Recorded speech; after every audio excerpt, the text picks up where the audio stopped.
أعوذ بالله من الشيطان الرجيم నేను శపించబడిన బహిష్కరించబడిన శైతాన్ నుండి రక్షణ పొందటానికి అల్లాహ్ శరణు వేడుకుంటున్నాను. الله الذي أنزل الكتاب بالحق والميزان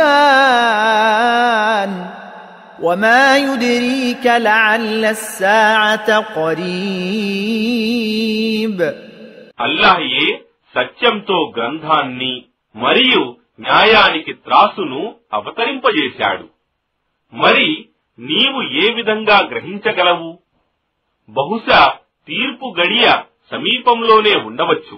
يستعجل بها الذين لا يؤمنون بها والذين آمنوا مشفقون منها ويعلمون أنها الحق ألا إن الذين يمارون في الساعة لفي ضلال بعيد.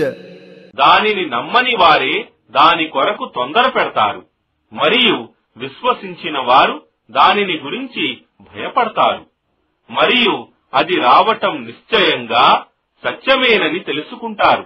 వినండి, నిశ్చయంగా ఎవరైతే తీర్పు ఘడియను గురించి వాదులాడుతారో వారు మార్గభ్రష్టత్వంలో చాలా దూరం పోయిన వారే.